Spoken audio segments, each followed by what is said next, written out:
Chapitre 4. Le discours du commissaire. Bonjour, vous êtes bien monsieur Paul-André Figari me demanda la voix au téléphone. Oui, pourquoi? Vous êtes bien le père d'Adrien Figari, 11 ans? Oui, répondis-je d'une voix inquiète. Je me présente. Je suis monsieur Bertrand, commissaire de police. Nous vous serions reconnaissants de bien vouloir passer au commissariat central de Bondy pour le récupérer. Il y avait quelque chose de grave? Non, rassurez-vous, rien de grave. On vous expliquera sur place. Je quittai immédiatement mon travail pour le commissariat. Après un contact rapide avec mon enfant, gardé à vue, le commissaire de police me reçut dans son bureau. Votre fils, monsieur, a été appréhendé alors qu'il apportait une dose d'héroïne à un toxicomane. Comme je regardais interloqué, sans répondre, incrédule. « Rassurez-vous, reprit le commissaire, monsieur, nous savons très bien que votre fils ne s'adonne pas au trafic de stupéfiants. Il rend de menus services à un trafiquant qui utilise de jeunes enfants pour livrer ses clients. » Je tombe des nues, monsieur le commissaire. « Rassurez-vous, vous n'êtes pas seul. Nous avons donné un coup de pied dans la fourmilière. » Il m'expliqua alors qu'ils avaient démantelé un réseau de vente de drogue dans notre cité. Où les dealers donnaient rendez-vous à leurs clients sur le parking derrière notre bâtiment, devant une porte de cave donnant vers l'extérieur. Une fois la somme d'argent récupérée, il remontait dans son appartement, le dealer remontait dans son appartement et inscrivait au verso d'une enveloppe style carte de visite le signalement sommaire de son client, couleur de la veste, cheveux, signe particulier, et glissait dans l'enveloppe une dose. Puis il introduisait le tout dans une bouteille de plastique d'eau minérale vide qu'il lestait avec 30 ou 40 euros en rouleau, de pièces, de petites monnaies, avant de la jeter dans le vide-ordures.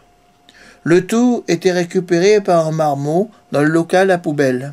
Il gardait pour lui la monnaie et allait livrer la dose au toxicomane qui attendait dehors. Le tout était surveillé par le trafiquant de la fenêtre de son appartement. « Vous avez réussi à l'arrêter? Nous avons effectivement un suspect, mais nous n'avons pas trouvé de drogue sur lui ni chez lui. » « Mais si les bouteilles venaient de chez lui, la drogue, il devait bien l'avoir dans son appartement, observai-je. Chaque vide-ordure, monsieur, dessert 14 étages. Comment savoir de quel étage descend la bouteille que nous réceptionnons? Et puis, les dealers ne sont pas stupides au point de conserver leur stock chez eux.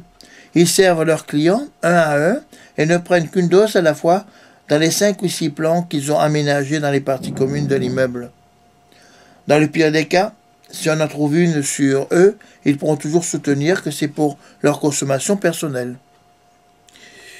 Ils ont dû perdre pas mal de doses. Nos vides-ordures sont souvent sales et se bougent souvent, observai-je. Justement pas celui-là, figurez-vous. Une bonne âme avait conclu au nom de la société gestionnaire de l'immeuble un contrat d'entretien spécial pour ce vide-ordure-là. Donc c'est une preuve.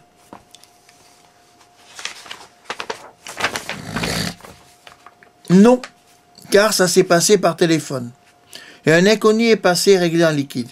Et comme nous a dit le responsable de l'entreprise, du moment que le type avait payé 1 an d'avance, êtes-vous certain de ne pas vous tromper au sujet de mon fils? En guise de réponse, le commissaire se leva et alla chercher dans un casier une boîte contenant une vingtaine de pochettes de photos. Il en tira une sur laquelle était porté le nom de mon fils. Posément, il posa 20 clichés sur lesquels on voyait mon fils donner un petit sachet à différents inconnus. « Et dans le lot des clients, rajouta le commissaire, et dans le lot des clients de votre fils, nous avions même glissé un policier. Mais alors que comptez-vous faire de mon fils? Il est encore trop jeune pour être poursuivi. Donc nous ne pouvons que vous le restituer en vous priant de le surveiller avec plus d'attention dorénavant. Il n'entre pas dans les attributions de la police de remplacer l'autorité parentale. » Je suis effondré. Comme la dizaine de pères et mères que nous avons convoqués pour récupérer leurs gamins. Bien qu'il soit possible qu'il se trouve dans le lot certains parents qui réprimanderont leur enfant, non pour cette conduite de cette manière, mais pour ne pas avoir demandé plus aux dealers.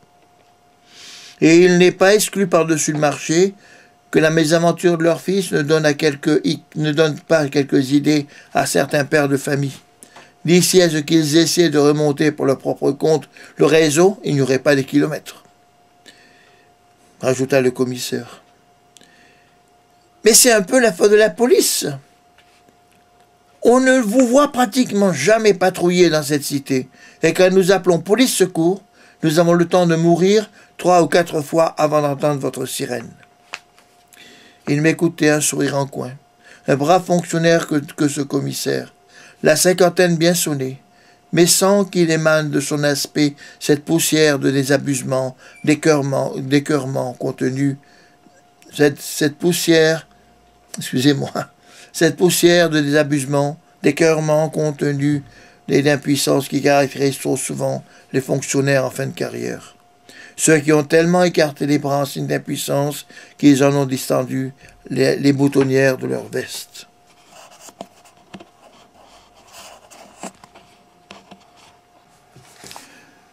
Sachez, reprit le commissaire, cher monsieur, qu'en tant que commissaire de police responsable de la sécurité publique de cette commune, je suis, comme la plupart de mes collègues officiers en banlieue, le capitaine vaincu d'une guerre perdue sans déshonneur, puisque nous n'avons pu nous battre. Comment cela, une guerre perdue? Je ne puis malheureusement, pour des raisons de réserve, vous en dire plus. Vous faites référence, je suppose, au devoir de réserve du fonctionnaire. Absolument.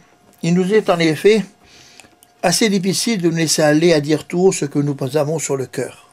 Si ça s'ébruiterait,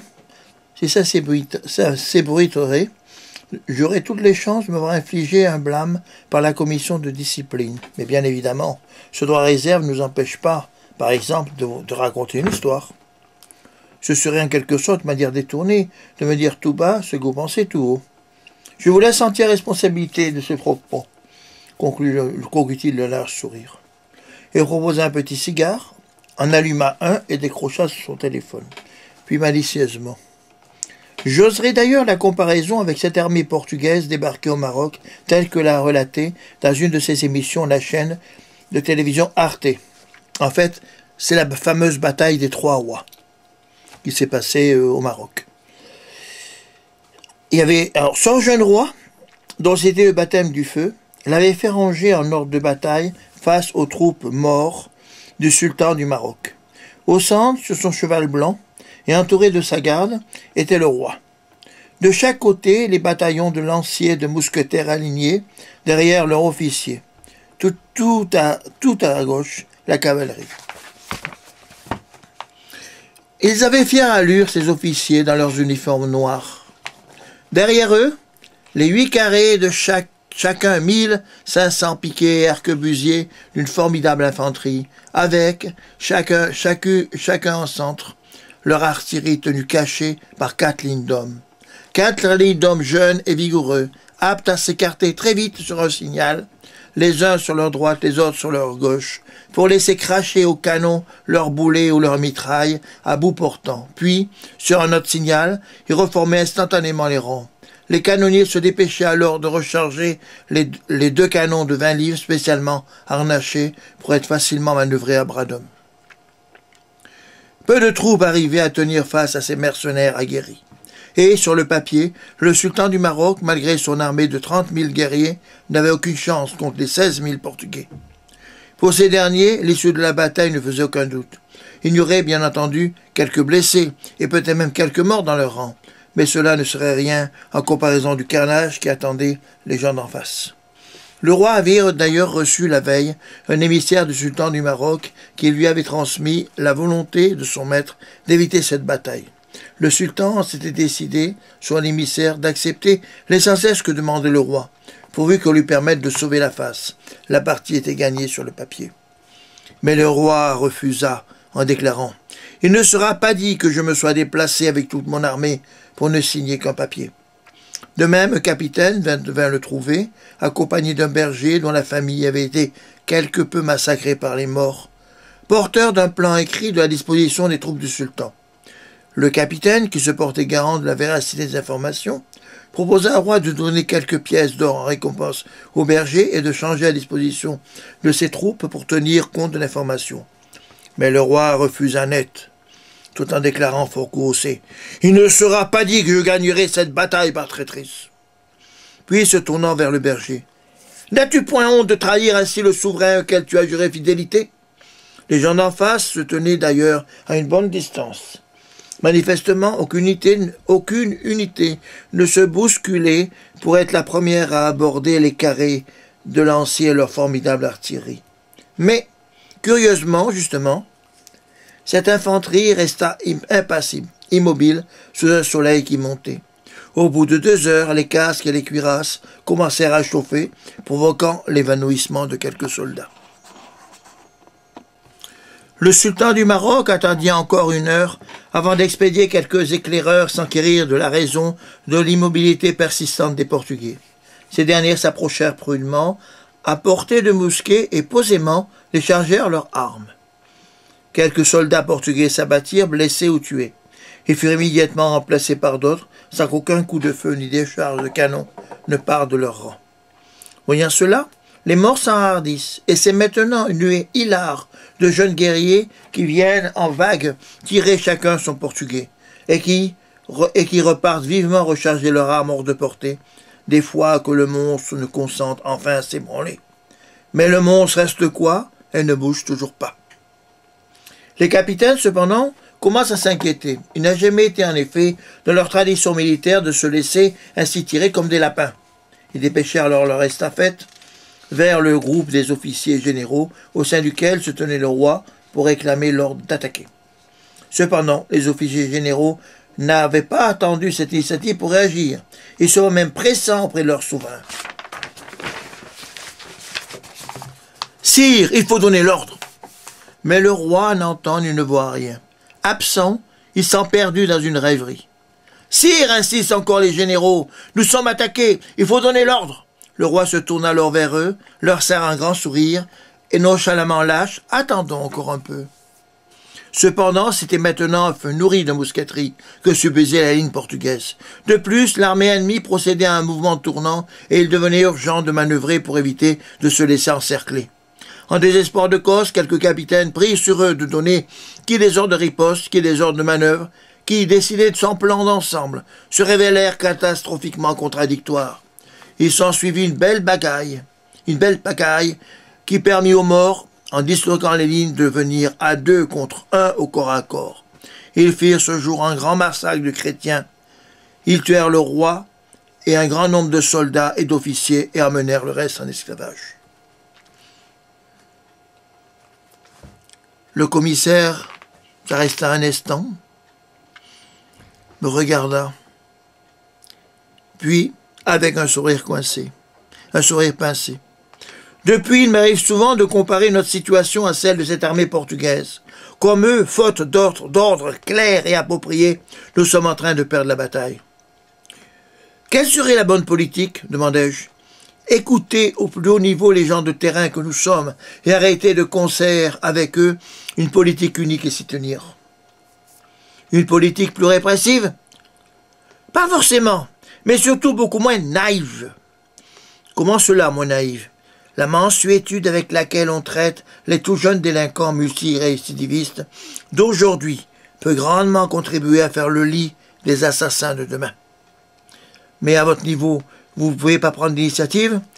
Je pourrais, bien entendu, comme les capitaines portugais, donner l'ordre à les policiers et inspecteurs de poursuivre les délinquants auxquels ils se trouvent et ne pas hésiter à faire usage de leurs armes en cas d'agression. Mais ce faisant, je risquerais de provoquer, comme eux, la dislocation de nos lignes, car tout ce qui touche la banlieue est politique. C'est désolant, me dis-je, et lui dis-je d'ailleurs. Mais, pas de haie, que voulez-vous, monsieur? Ma position m'interdit d'en dire plus. Et d'ailleurs, tout bien pesé, j'en ai déjà beaucoup trop dit. Vous ne ferez rien alors? Je ne puis rien faire. En tant que policier, bien sûr, mais en tant qu'homme, qu'on peut toujours faire quelque chose en tant qu'homme. Le commissaire tressaillit légèrement, puis, posant ses 2 mains sur les accoutoirs du siège de son bureau, il cala son dos au fond de son fauteuil et me fixa droit dans les yeux, tout en murmurant: « En tant qu'homme, je ne puis que démissionner. J'y ai souvent songé, d'ailleurs, surtout depuis quelque temps. Quelque temps? Oui, un cas de conscience navrant qui a poussé l'opposition entre l'homme et le fonctionnaire au paroxysme. Comme je n'ai pas le droit de l'évoquer devant vous en tant qu'officier de police, je l'évoque en tant que père qui parle à un autre père.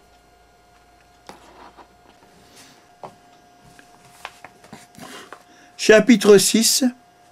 L'épée d'Alexandre le Grand. Vous aussi, vous avez un problème avec votre fils? Demandai-je au commissaire. Non, pas mon fils. Mon fils est un garçon qui va bien et travaille bien. Il va passer son bac l'année prochaine et finira sans doute commissaire comme son papa. Non, cette histoire ne concerne pas mon fils. Elle concerne un jeune gamin de 8 ans sur lequel j'ai dû enquêter. Il avait fait une grosse bêtise, ce gamin? Oui, tué 5 personnes. À 8 ans? Oui, mais pas avec un couteau, bien entendu, ni avec une arme à feu et les empoisonner. De sang-froid? Pas tout à fait. C'est en fait une histoire assez compliquée et un peu longue. Le commissaire m'expliqua que 3 toxicomanes avaient dû être admis aux urgences de l'hôpital Jean Verdier suite à un grave empoisonnement de leur sang et étaient tous décédés malgré les soins prodigués. 2 autres avaient été retrouvés en vie chez eux. Les analyses avaient mis en évidence un produit toxique, un dérivé de l'arsenic employé dans la fabrication des piles électriques rechargeables. Une enquête avait été ouverte pour découvrir l'empoisonneur. Mon policier enquêteur, activement aidé par des amis des victimes, découvrit assez vite le point commun à tous ces décès. 2 points, ils avaient acheté à dose mortelle dans la même cité. Une planque fut organisée. Un sous-marin, c'est-à-dire un fourgon banalisé, déguisé selon les jours en fleuriste ou en EDF, etc., et équipé d'un système vidéo de surveillance, fut installé sur le parking où se passaient les transactions.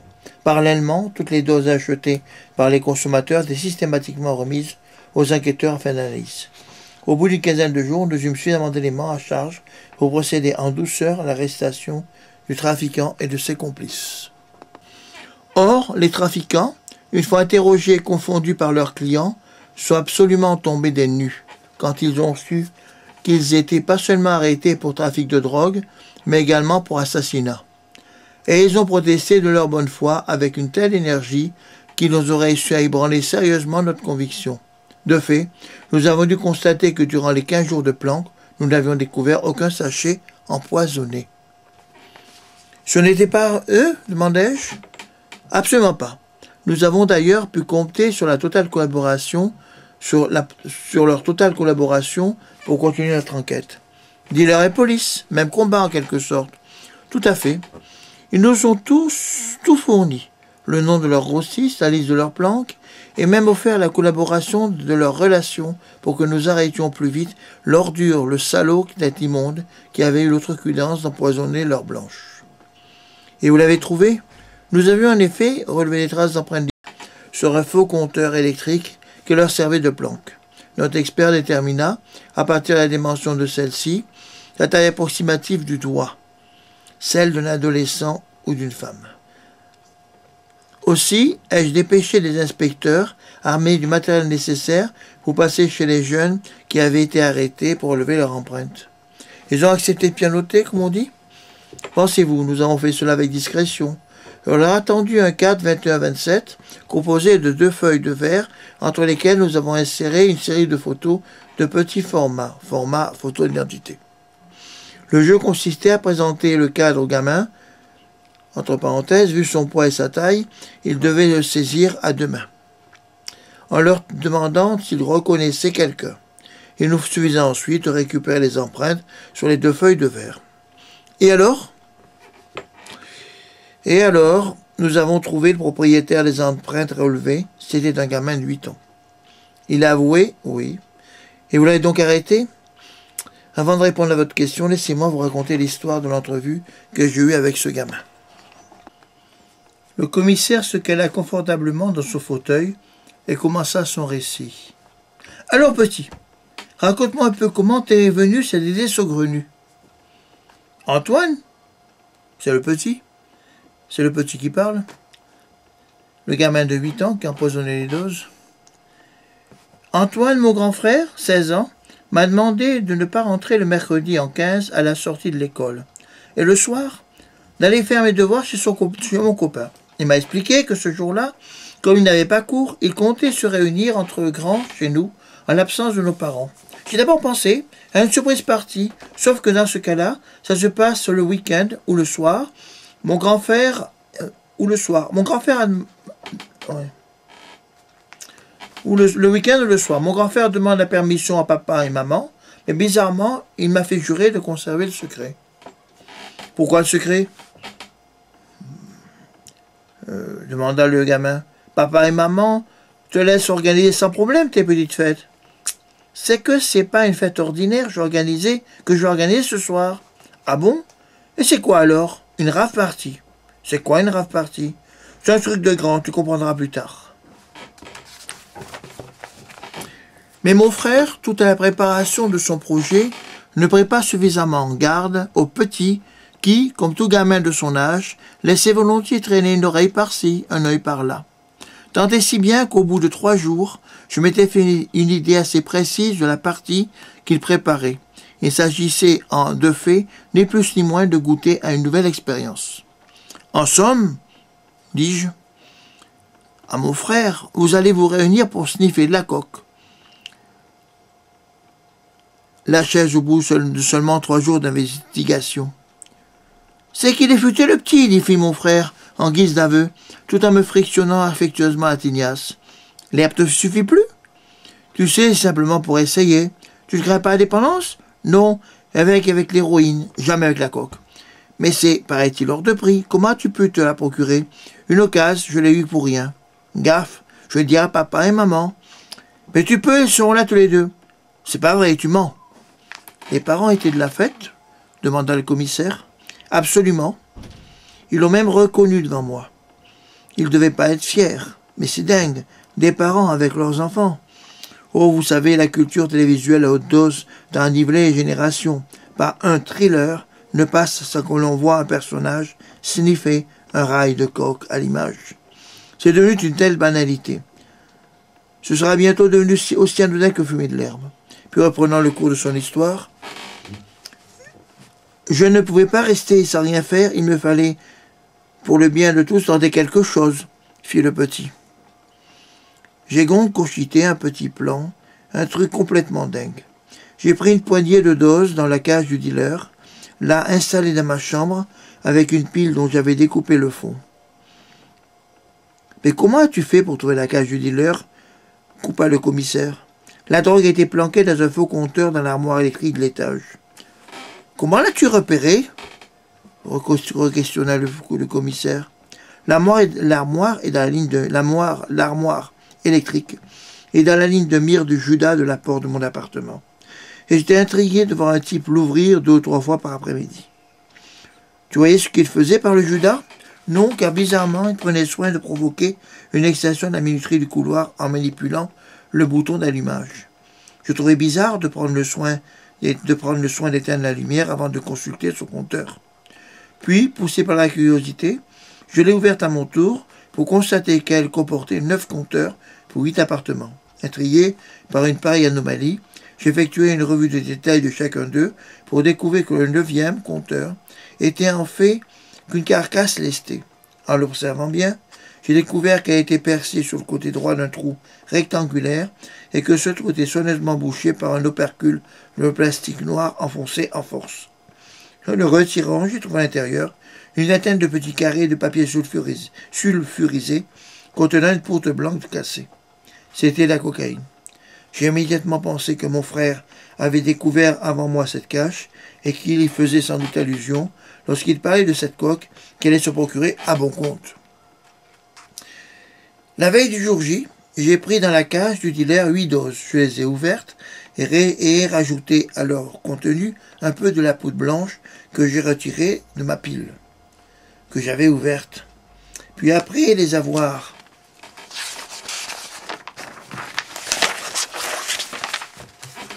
soigneusement refermées, je les ai remises en place dans le faux compteur, en veillant bien à les disposer au-dessus des autres carrés de papier.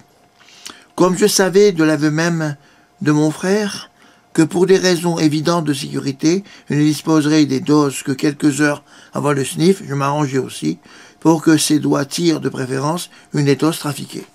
« Mais pourquoi cette poudre, justement ?» demanda le commissaire. « Je vais constater qu'elle provoquait un sacré mal au pif lorsqu'on la respirait. Tu voulais dissuader tes parents de sniffer la cocaïne. Oui, ils auraient immédiatement eu le mal au pif et auraient jeté la drogue. Pourquoi n'avoir pas prévenu la police? Parce que ce sont mes parents et que je n'ai pas envie de les envoyer en prison. Tu ne pensais pas que le poison serait aussi virulent? Et non.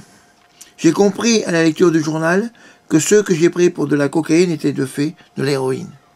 Et la dose de poison qui aurait seulement incommodé le sniffer a tué celui qui se l'est injecté. Malheureusement, il y a eu mort d'homme. Tu as tué 5 personnes, dont l'une avait à peine 13 ans. Le commissaire s'interrompit. « Vous l'avez arrêté, repris-je. Non, parce qu'il n'a que 8 ans. Bien qu'il se soit rempli coupable d'assassinat, il n'a en aucun cas voulu donner la mort. Ce serait donc une gaminerie qui a mal tourné. Une gaminerie, oui. Vous pouvez penser ça, si vous voulez. Comment ça? On parle dans la Bible de vérité que même les pierres crieront, si les hommes qui ont pour charge de les dire choisissent de se taire. Et je me demande un peu si la réaction enfantine de ce gamin ne devrait pas résonner à nos oreilles comme une de ces pierres dont parle la Bible et qui se serait mise à crier.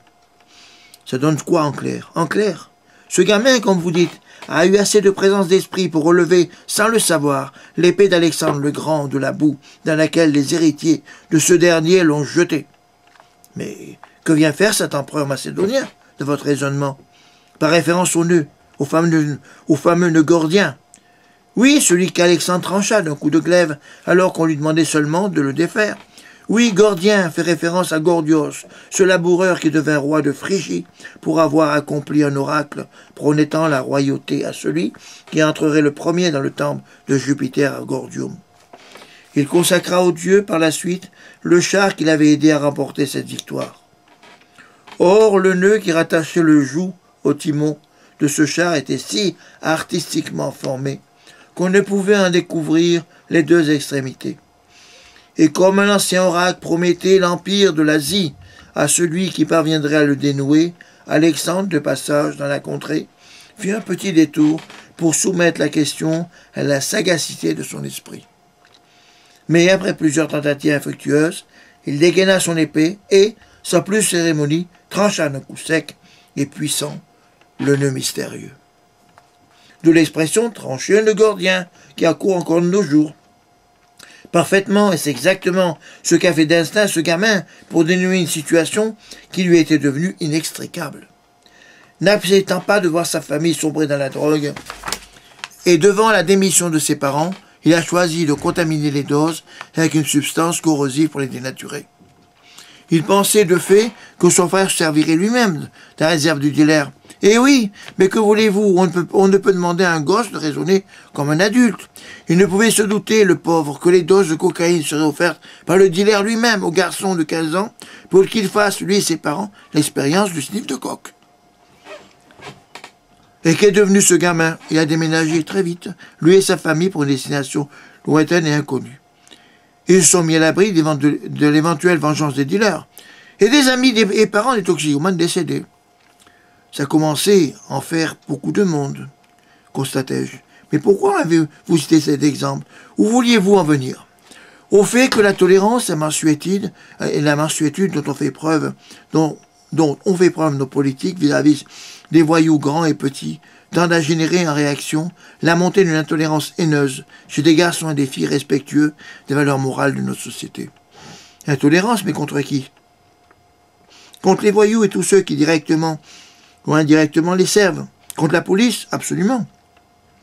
De plus, comme ce sont des garçons et des filles respectueux de nos lois et de nos règles morales, ils ne font, bien entendu, pas encore, trop parler d'eux. Trop? Pour l'instant, cependant, mais ça fait tout de même si longtemps que la chaudière surchauffe qu'il ne faut pas trop s'étonner que de temps en temps un tuyau pète, ici ou là, comme le gamin de votre histoire. Eh oui, merci, Dieu merci, ça reste encore désordonné. Mais déjà, l'on voit poindre à l'horizon des esprits habiles, de beaux parleurs, qui trouveront dans le ras-le-bol généralisé de toute une génération la matière explosive dont ils ont besoin pour assouvir leur ambition de pouvoir. Pourvu qu'ils arrivent à fédérer tous ces honnêtes jeunes gens, s'ils arrivent à les faire voter pour eux, je ne donnerai pas cher de la tête de votre fils et de tous ses semblables. La tête? Ne serait-ce pas quelque peu excessif? Là, vous l'aurez. Vous pourrez compter sur eux pour voter comme un seul homme le rétablissement de la peine de mort. Et c'est au nom du risque mortel que pourrait faire courir à notre démocratie de pareils aventuriers que j'enrage de tous ces rapports que l'on m'expédie journellement pour m'interdire de manier l'épée du Macédonien.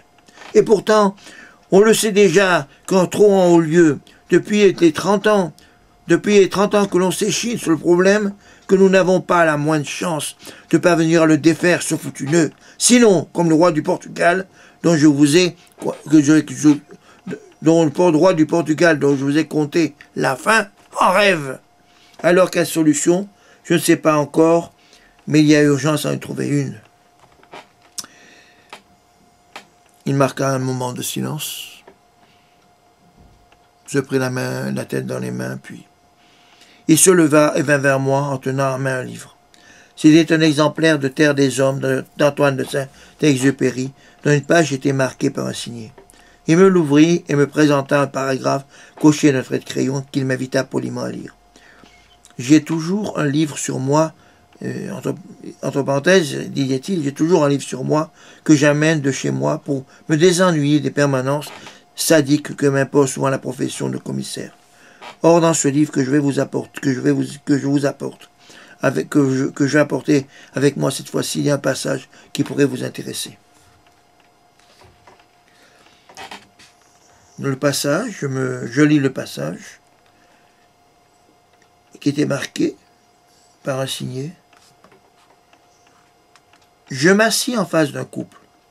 C'est d'Antoine de Saint-Exupéry. C'est extrait de son livre Terre des Hommes. Je m'assis en face d'un couple. Point. Entre l'homme et la femme, l'enfant, tant bien que mal, avait fait son creux et dormait. Mais il se retourna dans le sommeil et son visage reparut sous la veilleuse. Ah, quel adorable visage! Et était né de ce couple-là une sorte de fruit doré, et était né de ces lourds hardes cette réussite de charme et de grâce. Je me penchai sur ce front lisse, sur cette douce moue des lèvres, et je me dis, voilà un visage de musicien, voici Mozart enfant. Voici une belle promesse de la vie. Les petits princes des légendes n'étaient point différents de lui. Protégé, entouré, cultivé, que ne saurait-il devenir quand il naît par mutation dans les jardins une rose nouvelle? Voilà tous les jardiniers qui s'émeuvent. On isole la rose, on cultive la rose, on la favorise. Mais il n'est point de jardinier pour les hommes. Mozart enfant sera marqué comme les autres par la machine à emboutir. Mozart fera ses plus hautes joies de musique pourrie. Dans la puanteur des cafés-concerts, Mozart est condamné. Et je regagnais mon wagon, je me disais, ces gens ne souffrent guère de leur sort. Et ce n'est point la charité ici qui me tourmente. Il s'agit point de m'attendrir sur une plaie éternellement rouverte. Ceux qui la portent ne la sentent pas. C'est quelque chose comme l'espèce humaine et non l'individu qui est blessé ici, qui est lésé. Je ne crois guère à la pitié. Ce qui me tourmente, c'est le point de vue du jardinier. Ce qui me tourmente, ce n'est point cette misère dans laquelle, après tout, on s'installe aussi bien que dans la paresse. Des générations d'orientaux vivent dans la crasse et s'y plaisent. Ce qui me tourmente, les sous-populaires ne les guérissent point. Ce qui me tourmente, ce sont ni ces creux, ni ces bas, ni cette laideur. C'est un peu dans chacun de ces hommes, Mozart assassiné. Antoine de Saint-Exupéry, Terre des Hommes, Gallimard éditeur. Quel beau passage, fis-je, en rapportant le livre au commissaire qui s'était rassis derrière son bureau. Il acquiesça silencieusement, tout en me tendant son téléphone portable. Regardez cette photo que j'ai prise cette nuit. Reconnaissez-vous cet enfant? Sur l'iPhone du commissaire apparaissait un très gros plan, un visage d'enfant endormi, au front lisse, une douce moue sur ses lèvres. Un halo noir entourait ce visage poupin, flashé à bout portant, de sorte que l'on ne pouvait savoir où il avait été pris. Mais cela ressemble assez au visage décrit dans le test qu'on m'avait passé. C'est qui? C'est votre fils endormi. Je l'ai pris cette nuit dans le cagibi de garde à vue. Mozart enfant? Dire que je ne l'ai pas reconnu. C'est normal, tant vous avez pris en mémoire le masque de haine que votre enfant vous sert dès son réveil. Il ne manque à ce Mozart qui s'éveille au tourment de l'adolescence qu'un vrai papa à l'ancienne. Par ailleurs, sachez que je serais heureux d'avoir un fils aussi intelligent et courageux que le vôtre. Il faut voir comme il nous a tenu tête lors de sa garde à vue. Sur ce, il se leva pour aller lui-même ouvrir le cagibi de garde à vue pour restituer mon fils. Prenez-en soin, monsieur, et bon courage. Chapitre 7. Le message de l'étoile. Chapitre 7. Le message de l'étoile. J'ai sorti cet aménagement en me rejetant hors du commissariat et je l'ai poussé brutalement dans ma voiture que j'ai conduite nerveusement jusqu'à la maison. Puis, le saisissant par le collet, je l'ai traîné de l'entrée de l'appartement jusqu'à la cuisine. « Qu'est-ce qui t'a pris de dealer ces saloperies » lui criai-je en le secouant comme un prunier. Mais pour toute réponse, il leva les yeux au ciel, se donnant un air de « Cause toujours tu m'intéresses ». Cette réaction m'a fait entrer dans une fureur noire.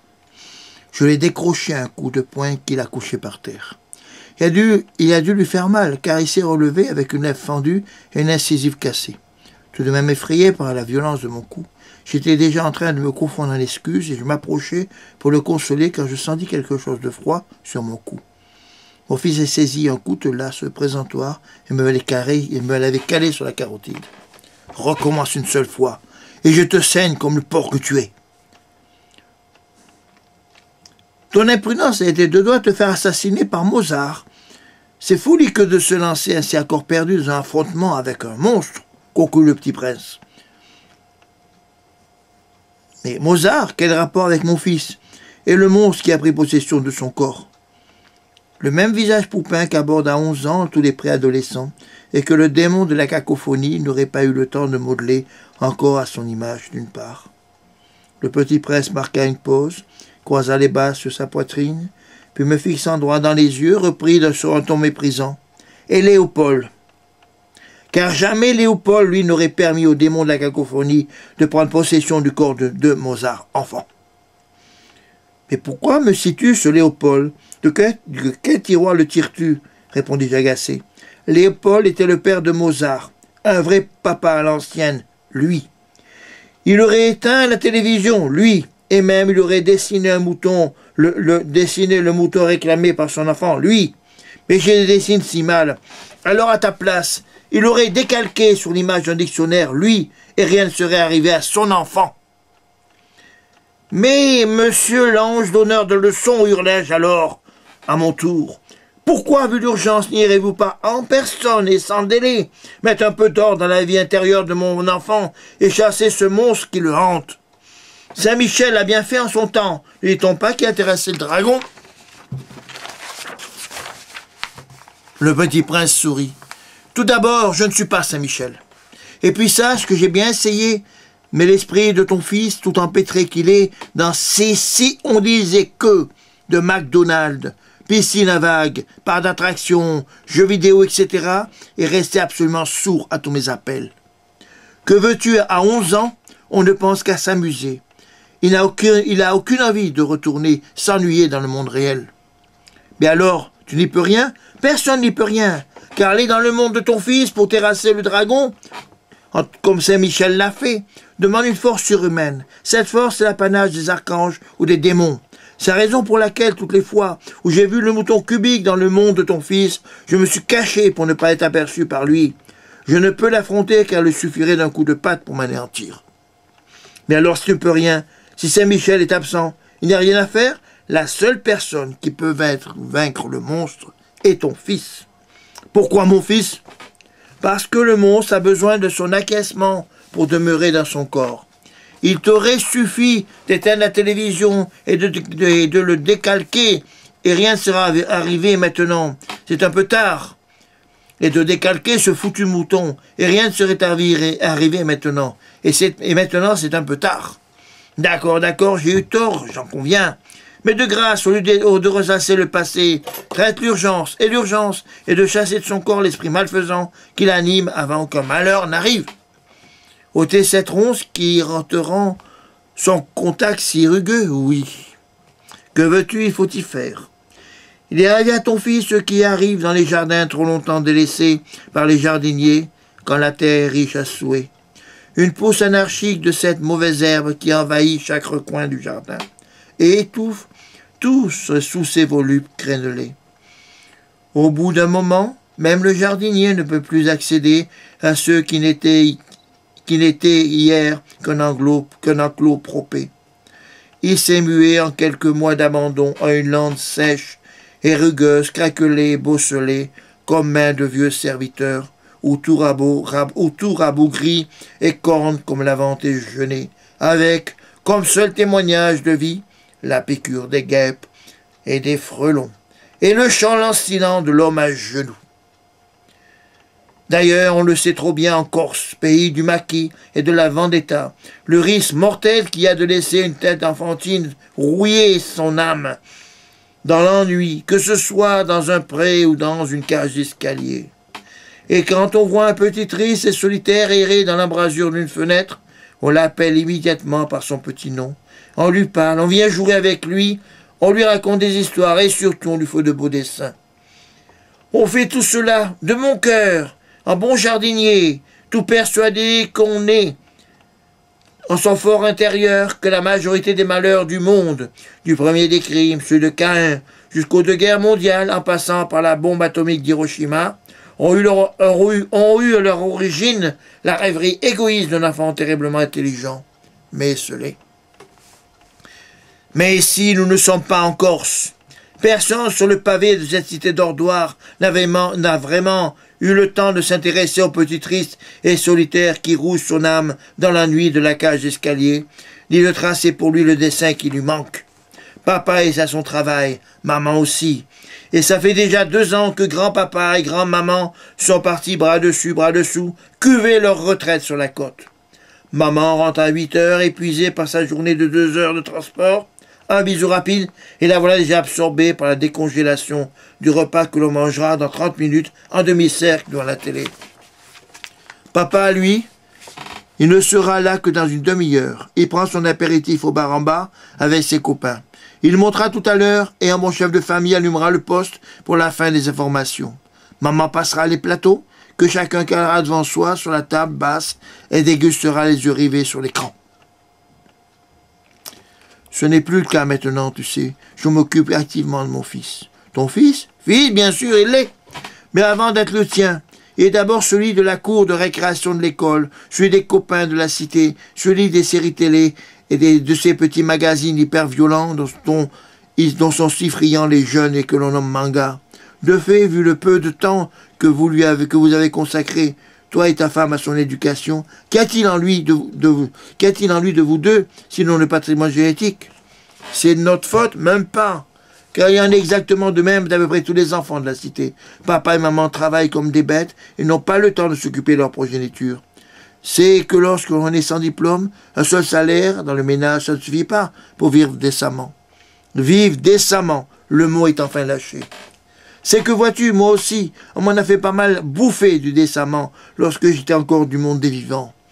Papa et maman m'en servaient tous les matins une solide rasade avec le pain, le beurre et le café. Le monde se divise en deux, disait mon père, ceux qui ont de la terre et les autres.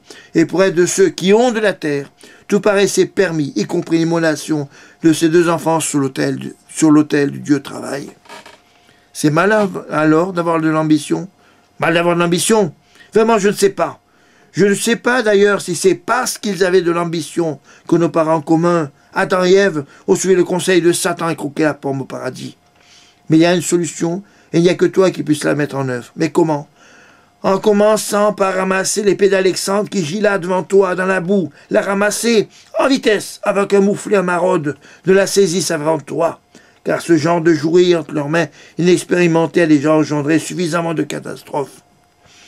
Puis, après l'avoir soigneusement nettoyé et désinfecté, tranchait d'un coup le nœud gordien qui dégole ton corps, ton cœur. Mon propre cœur, oui, ton cœur, cette maison rationnelle et ordonnée, admirablement agencée du micro-ordinateur à la machine à laver, mais à laquelle il ne manque une porte ou une fenêtre ouverte sur l'espérance. C'est qu'elle n'a pas été toujours comme cela, cette demeure. Souviens-toi de ta propre adolescence. Toi, tout comme moi, tu as versé dans la spéculation intellectuelle. Remémore-toi tes lectures d'alors, ces essais, poèmes et articles littéraires aux résonances amplificatrices qui, mystérieusement, parvenaient à donner un prolongement quasi métaphysique à chacun des mouvements de ton âme. Mon âme, ton âme au fond de laquelle, à cette époque, tu ne cessais de te demander s'il n'y avait pas comme un pont à jeter. Mais j'étais jeune et complètement irréaliste. Il a bien fallu grandir et mûrir. Il m'a fallu, un jour, comme tout le monde, gagner ma vie.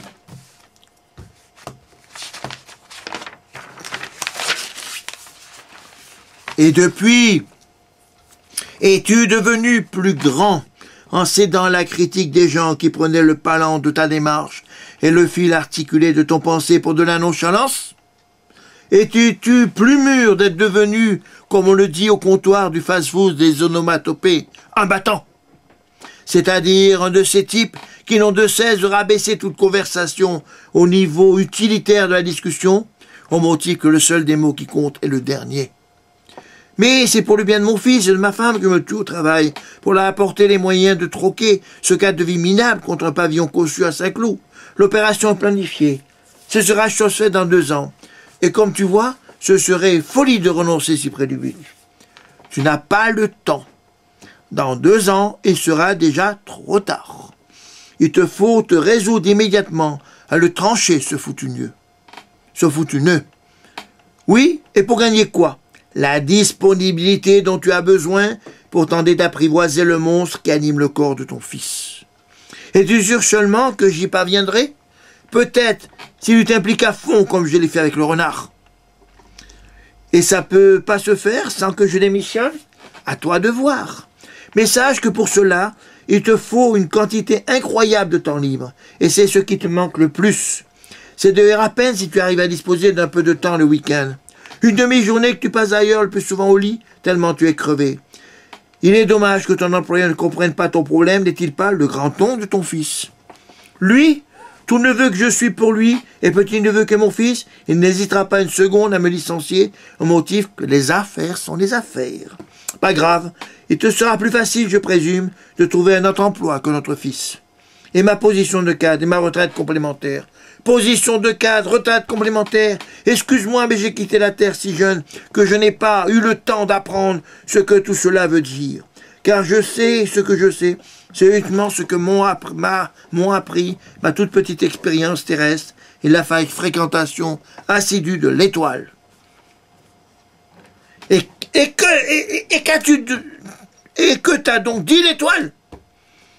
Elle m'a dit de descendre sur Terre pour révéler que de son point de vue, du point de vue de l'étoile, de ce point de vue donc qui est d'embrasser du retard à totalité de la condition humaine. Car de là-haut, je suppose en effet qu'on a un autre point de vue de tous nos problèmes, peut-être un point de vue un peu lointain. De là-haut, on voit un troupeau d'imbéciles, d'ânes, dirais-je, car jamais on ne vit, de par la création, autant de suffisance d'entêtement dans l'imbécilité. Et que font donc ces imbéciles dont je fais partie?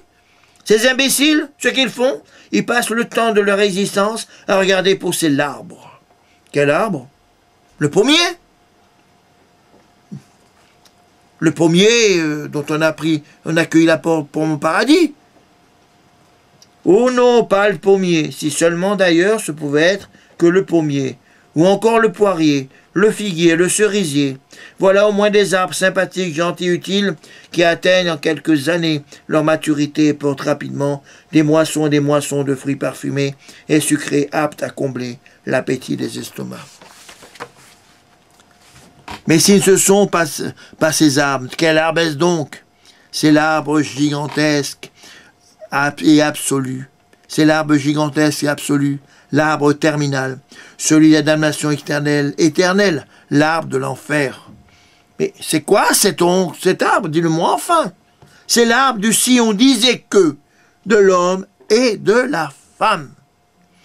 Ça pousse comment? Ça pousse dans la tête de ce troupeau d'ânes et d'imbéciles qui, agglutinés les uns à côté des autres, ne sont capables de passer leur temps de vie à regarder et admirer pousser le monde qui, en imagination, pousse en leur propre tête, dans laquelle un renard a planté un gigantesque baobab, qui leur a bien vite dévoré tout le peu qu'ils avaient de raison et de mesure en leur cervelle. En leur cervelle. Un renard, oui, un type l'espèce de ton oncle, qui t'a vendu à toi comme à tous tes voisins la formation vidéo qui prétend initier ceux qui la suivent aux ficelles du métier de trader et qui engendre cette frénésie d'achat sur les marchés des produits financiers à fond rendement, habilement conseillés par les diffuseurs de cette formation. Mais cette frénésie d'achat m'a fait gagner beaucoup d'argent. J'ai suivi les conseils d'achat à la lettre en investissant 50 000 € dans l'achat des actions émises par le Dallas Financial Trading Institute. Et j'ai vu leur valeur cotée multipliée par 300 en un an. Ainsi, pour une mise de fonds de 50 000 €, elle cote actuellement 15 millions d'euros. Un conseil, vends-les immédiatement. Pourquoi? Je les ai achetés en suivant les consignes de mon professeur de trading par correspondance. Or, il m'a bien précisé qu'il ne faut vendre une valeur que pour investir immédiatement l'importante plus-value réalisée dans l'achat d'une autre valeur pour éviter d'encaisser en monnaie sur son compte bancaire l'importante plus-value réalisée et de l'avoir frappée d'un taux d'impôt très élevé par les services fiscaux. Suis mon conseil sans discuter. Liquide immédiatement ta position sur ce titre, car dans les prochaines 72 heures, tu vas tout perdre. Ce titre va s'effondrer avec autant de vélocité qu'il a monté. Mais pourquoi? Car le Dallas Financial Trading Institute est une société qui a été créée, vous dit-on, pour acquérir pour une bouchée de pain en vue de les rénover les bistrots 1900 en liquidation dans Paris. Mais ce qu'on ne vous dit pas, c'est que leur action de rénovation se limite au retrait immédiat du panonceau « La maison ne fait pas de crédit » apposé par le dernier tenancier du Dibar. Et comme l'effet médiat est désiré de cette action et de provoquer l'affût de tous les poivreaux des alentours qui se précipitent pour épancher leur soif à crédit, le chiffre d'affaires de chacun des lieux acquis ainsi atteint une quinzaine de jours des sommets himalayens. Il y a foule du matin au soir, du Petit Blanc au Café Calva de l'après-dîner. Tant et si bien que c'est une bagarre générale chez les banquiers pour décrocher le placement des nouvelles actions émises journellement par cette nouvelle poule aux œufs d'or. C'est cool et fun et tendance. C'est pourquoi cela marche et continuera à marcher longtemps. C'est vrai que c'est bien parti et que ça pourrait effectivement marcher longtemps encore s'il n'y avait cette étude que vient de boucler ce professeur de médecine, directeur de l'hôpital de la Pitié-Salpêtrière de Paris, qui a relevé une corrélation étroite entre l'augmentation des cas de coma éthylique comptabilisés par ses services et l'ouverture de 5 établissements rachetés et rouverts par le Dallas Financial Trading Institute dans l'arrondissement de son hôpital. Il a très vite relevé la généralisation dans ces 5 troquets de la vente à crédit à des alcooliques de leur poison au mépris de tous les règlements sanitaires. La DAS a confirmé par enquête les conclusions du professeur et va procéder à la fermeture administrative de cette société avec arrestation et mise en examen de ses dirigeants. C'est pour quand? C'est pour après-demain. Merci pour le tuyau et merci pour mon enfant.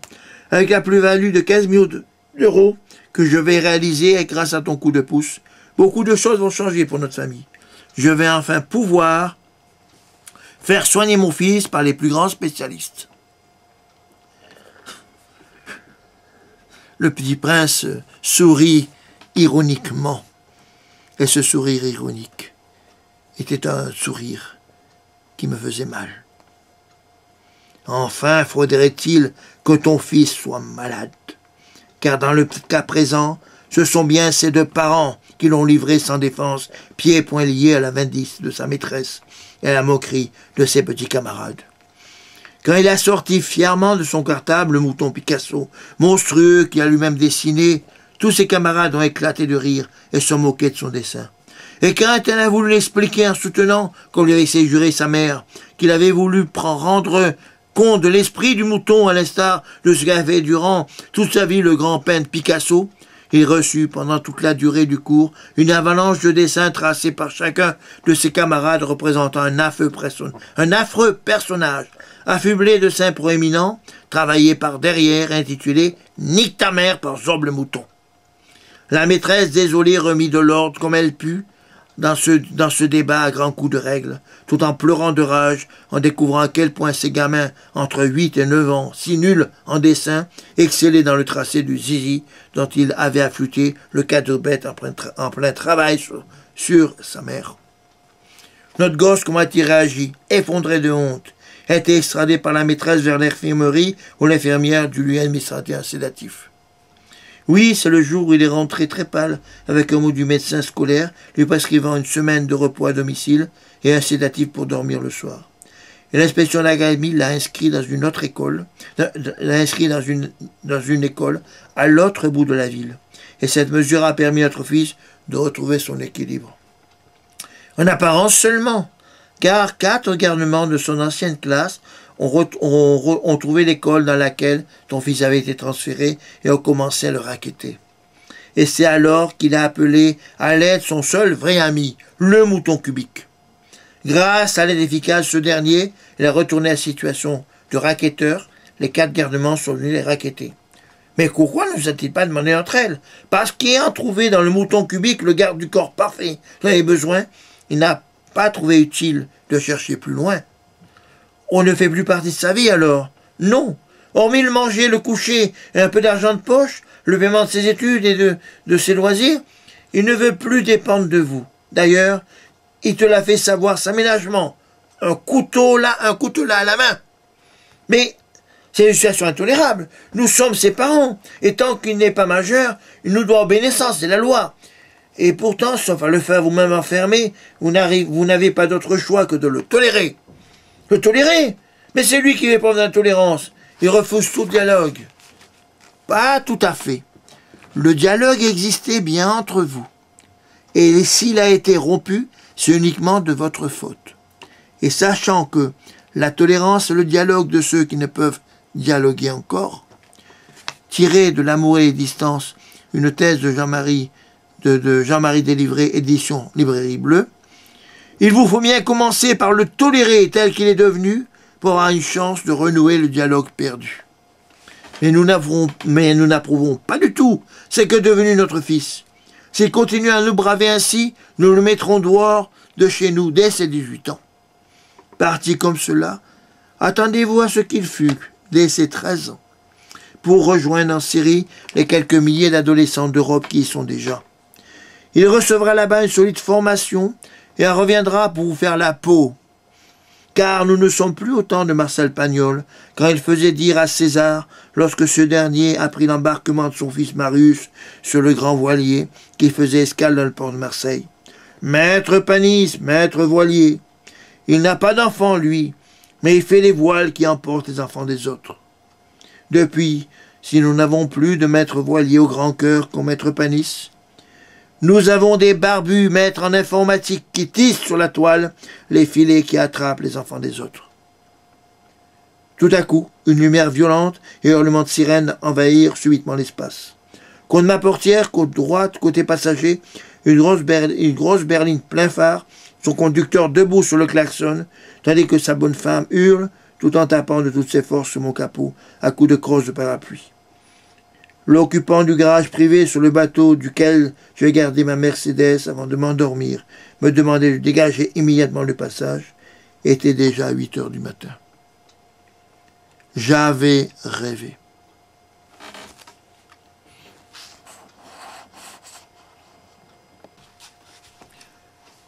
Fin de la lecture intégrale de Ma nuit au McDo, écrit par Pierre-Henri Canmotin, illustré par Yacine Genadi, qui sera disponible prochainement sur commande chez tous les libraires.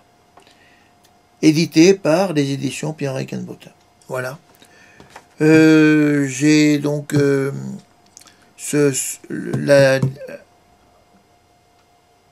la version définitive de ce livre, encore en cours de travail, sortira au mois d'août 2015.